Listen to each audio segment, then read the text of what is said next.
తెలంగాణ రాజకీయాల్లో ఇప్పుడు అందరి దృష్టి జూబ్లీహిల్స్ ఉప ఎన్నికపైనే ఉంది. ఈ నియోజకవర్గం ఎప్పుడు హాట్ టాపికే. కానీ ఈసారి ఇది కేవలం రాజకీయ పార్టీల మధ్య పోరు మాత్రమే కాదు.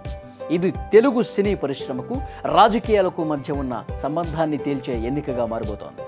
తాజా విశ్లేషణ ప్రకారం జూబ్లీహిల్స్ బరిలో బీఆర్ఎస్ అభ్యర్థి గెలుపు కోసం తెలుగు సినీ పరిశ్రమ మొత్తం ఏకతాటిపైకి వస్తోందన్నది హాట్ టాపిక్. టాలీవుడ్ అండ బీఆర్ఎస్ అభ్యర్థికే అనే నినాదం ఇప్పుడు ఫిలిం నగర్ వర్గాల్లో బలంగా వినిపిస్తోంది.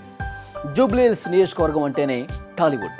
ఇక్కడే స్టూడియోలు ఉన్నాయి, ఇక్కడే నిర్మాతల కార్యాలయాలు ఉన్నాయి, ఇక్కడే అగ్ర హీరోల నుంచి సామాన్య కార్మికుల వరకు వేలాది మంది నివసిస్తున్నారు. వారి ఓటు బ్యాంకు ఇక్కడ గెలుపోటములను శాసించేంత పెద్దది. గత 10 ఏళ్ల బీఆర్ఎస్ పాలనలో సినీ పరిశ్రమకి ప్రభుత్వం పూర్తిగా అండగా నిలిచింది అన్నది బహిరంగ రహస్యమే. ఇండస్ట్రీకి కావలసిన అనుమతుల దగ్గర నుంచి కోవిడ్ సమయంలో పరిశ్రమను ఆదుకోవటం వరకు అనేక విషయాల్లో అప్పటి బీఆర్ఎస్ ప్రభుత్వం సానుకూలంగా స్పందించింది.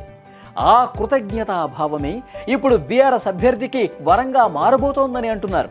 ఈ మద్దతు కేవలం ఓటు వేసి వెళ్లటం మాత్రమే కాదు, తెర వెనుక భారీ వ్యూహమే నడుస్తోందని సమాచారం.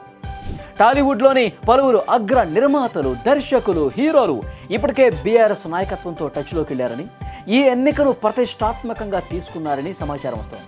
వారి గెలుపును తమ గెలుపుగా భావిస్తున్నారు. 24 క్రాఫ్ట్స్కి సంబంధించిన కార్మిక సంఘాలన్నింటినీ బీఆర్ఎస్ వైపు మొగ్గు చూపేలా కీలక వ్యక్తులు అంతర్గత సమావేశాలు నిర్వహిస్తున్నారట. కార్మికుల ఓట్లు మొత్తం ఒకే గూటికి చేరేలా ప్లాన్ చేస్తున్నారు. స్టార్ హీరోలు నేరుగా వేదికలెక్కి ప్రచారం చేయకపోయినా తమ అభిమాన సంఘాల ద్వారా, సోషల్ మీడియా ద్వారా సందేశం పంపించే అవకాశం ఉంది. మన వాళ్ళకే మన ఓటు అనే సిగ్నల్ను బలంగా పంపించబోతున్నారు. అధికారంలో ఉన్న కాంగ్రెస్, కేంద్రంలో ఉన్న బీజేపీ ఈ ఉప ఎన్నికను ప్రతిష్టాత్మకంగా తీసుకున్న టాలీవుడ్ రూపంలో బీఆర్ఎస్కు లభిస్తున్న ఈ బూస్టు వారి అంచనాలను తల్లకిందులు చేస్తోంది. ఇండస్ట్రీ మొత్తం ఒక పార్టీ వెనుక ఇలా నిలబడటం అరుదు.